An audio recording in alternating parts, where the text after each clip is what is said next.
Assalamualaikum warahmatullahi wabarakatuh. Di video kali ini berisi tentang review jurnal oleh kelompok 14. Di kelompok 14 terdiri dari beberapa anggota. Yang pertama adalah Muhammad Asy'aldin dengan NPM 19035010084. Yang kedua adalah Ahmad Bastomi Ibrahim dengan NPM 19035010061. Yang ketiga adalah Ahmad Syamsuddin dengan 19035010095, dan yang terakhir adalah saya sendiri Yoldan Duari Pertama dengan PM 19035010103. Di sini kita akan mereview jurnal yang berjudul Analisa Daya Dukung pada Pondasi Dangkal dengan metode Elheminier dan Meyerhof, karya dari Hilvi Harisan Ahmad dari Program Studi Teknik Sipil Universitas Muhammadiyah Jember. Pada jurnal ini, penulis mengambil studi kasus pada pembangunan gedung akademik MIPA Universitas Jember. Di sini untuk mengetahui nilai daya dukung tanah dapat menggunakan boring, uji NSPT, pengambilan UTS, dan yang terakhir adalah pengerjaan sondir. Dari hasil sondir yang dilakukan sebanyak 2 titik, didapatkan hasil kedalaman masing-masing. Yang pertama adalah 2,6 meter dan yang kedua adalah 2,8 meter. Dengan mengetahui kondisi tanah keras tidak terlalu dalam dari permukaan tanah, maka desain pondasi dapat menggunakan desain pondasi dangkal, sehingga di sini dapat mengefisiensi penggunaan biaya, mutu, dan waktu. Di sini metode penelitiannya adalah yang pertama adalah uji sondir, yang kedua adalah pengolahan data uji sondir, yang ketiga adalah penentuan jenis pondasi, yang keempat adalah input data pada rumus, yang kelima adalah hasil perhitungan. Hasil dan pembahasan. Pada jurnal ini, penulis membahas tentang beberapa hal, yaitu yang pertama ada penyelidikan tanah yang meliputi uji sondir, deep boring, dan juga standar penetration test. Dan yang kedua ada daya dukung tanah. Yang ketiga ada daya dukung pondasi. Yang keempat ada pondasi dangkal. Yang kelima ada metode Meyerhof, dan yang keenam ada metode Elheminier. Jadi saya akan menjelaskan poin-poin yang telah saya sebutkan tadi. Yang pertama ada penyelidikan tanah. Penyelidikan tanah berfungsi untuk mengetahui kondisi tanah dan lapisannya. Penyelidikan tanah dapat dilakukan dengan berbagai macam cara, yaitu yang pertama ada sondir. Sondir dilakukan dengan menggunakan alat sondir yang mengukur nilai perlawanan konus dan hambatan lekat secara langsung. Dari data tekanan pada konus atau kisi dan hambatan lekat Fs yang dihasilkan dari pengujian sondir dapat dipergunakan sebagai penentu jenis tanah. Yang kedua ada deep boring. Deep boring dilakukan dengan menggunakan mesin bor untuk mengambil sampel tanah. Yang ketiga ada standard penetration test. Dilakukan pada lubang bor untuk mengambil sampel tanah pada setiap interval kedalaman tersebut. Lalu ada daya dukung tanah. Daya dukung tanah adalah kemampuan untuk menerima atau menahan beban di atasnya dan tidak berubah kondisinya. Lalu ada daya dukung pondasi. Jenis pondasi yang bisa digunakan pada bangunan ada 2 jenis, yaitu pondasi dalam atau deep foundation dan pondasi dangkal atau shallow foundation. Dalam mendesain pondasi harus memperhatikan berbagai macam hal, yaitu daya dukung pondasi harus lebih besar dari beban yang bekerja pada pondasi, dan penurunan pondasi harus lebih kecil dari penurunan yang diizinkan. Lalu ada pondasi dangkal. Pondasi dangkal disebut pondasi dangkal apabila pondasi memiliki kedalaman yang lebih kecil atau sama dengan lebar pondasi. Kekuatan pondasi dangkal terletak pada luas alas yang bersentuhan dengan dasar tanah keras. Selanjutnya kita akan membahas tentang metode yang digunakan oleh penulis untuk menghitung daya dukung tanah pada pondasi. Pada jurnal ini, si penulis memilih 2 metode, yaitu metode Elheminier dan metode Meyerhof. Untuk metode Elheminier sendiri, si penulis menggunakan persamaan sebagai berikut. QU sama dengan CR dibagi 15. Persamaan yang kedua adalah QI sama dengan QU dibagi FK, di mana QU adalah daya dukung ultimate tanah, sedangkan QI adalah daya dukung izin tanah, CR adalah perlawanan ujung konus atau cone resistance, FK adalah faktor keamanan, atau bisa kita sebut juga sebagai SF atau safety factor. Selanjutnya kita akan memasuki ke tahap perhitungan. Dari uji sondir kita akan mendapatkan CR sebesar 56,53 kg per cm persegi. Nilai B sama dengan 1,75 meter. Nilai PU sama dengan 350 kN dan nilai SF sama dengan 3.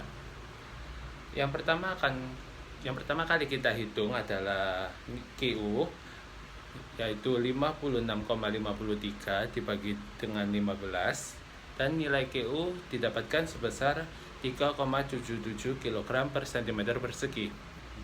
Setelah kita mendapatkan nilai QU atau daya dukung ultimate, kita akan menghitung QI atau daya dukung izin tanah dengan rumus QU dibagi dengan SF atau safety factor. QI sama dengan 3,77 dibagi 3, dan didapatkan nilai QI sama dengan sebesar 1,26 kg per cm persegi. Setelah kita mendapatkan nilai QU atau daya dukung ultimate tanah dan nilai QI atau daya dukung izin tanah, selanjutnya kita akan menghitung nilai QYTT. QYTT ini digunakan sebagai kontrol untuk memastikan perhitungan kita sebelumnya memenuhi syarat atau tidak untuk menggunakan pondasi dangkal. QYTT sendiri memiliki rumus PU dibagi dengan A. A sendiri adalah suatu luasan, sehingga didapatkan PU sendiri, sehingga QYTT sama dengan 350 dibagi dengan 1,75 dikali 1,75, dan QYTT didapatkan sebesar 114,286 kN per meter persegi. Selanjutnya kita akan menyamakan satuan dari QYTT dengan QU dan QI.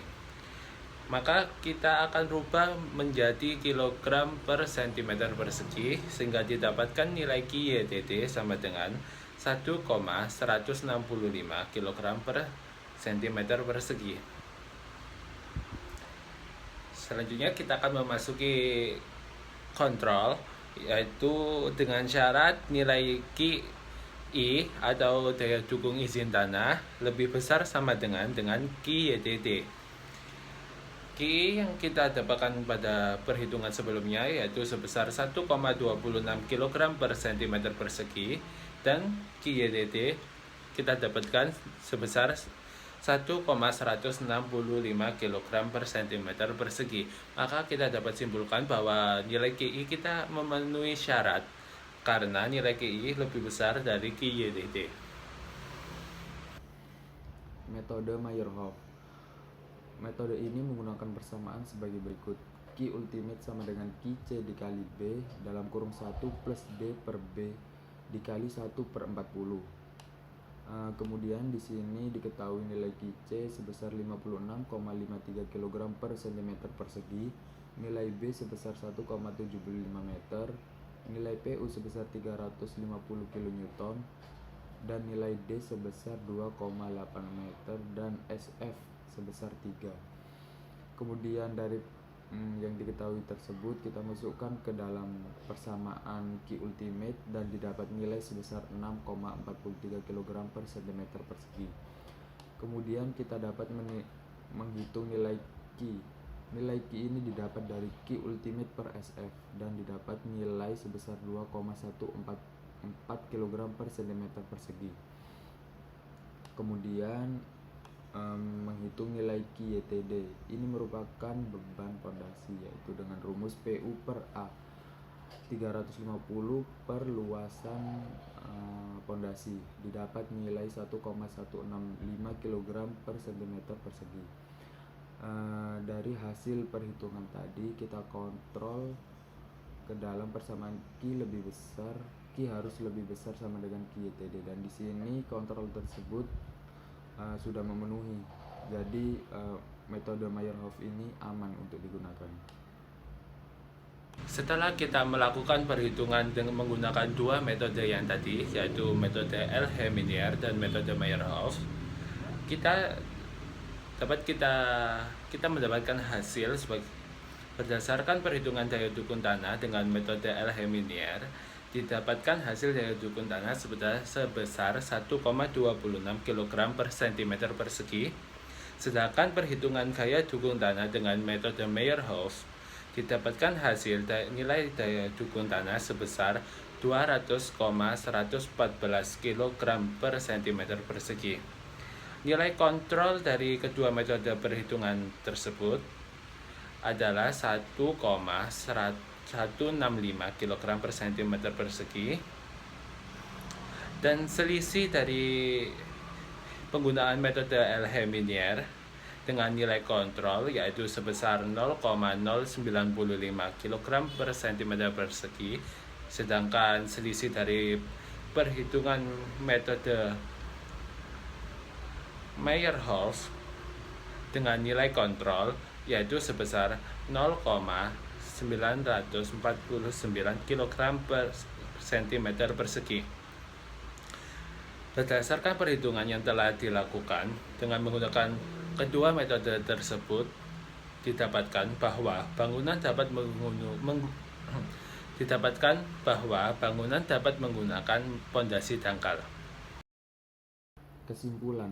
Kesimpulan yang diambil oleh penulis yaitu dari hasil perhitungan daya dukung tanah menunjukkan bahwa bangunan dapat menggunakan pondasi dangkal karena daya dukung tanah sudah mencukupi dengan nilai perhitungan metode Meyerhof adalah 2,114 kg per cm persegi dan perhitungan metode El-Heminier adalah sebesar 1,26 kg per cm persegi.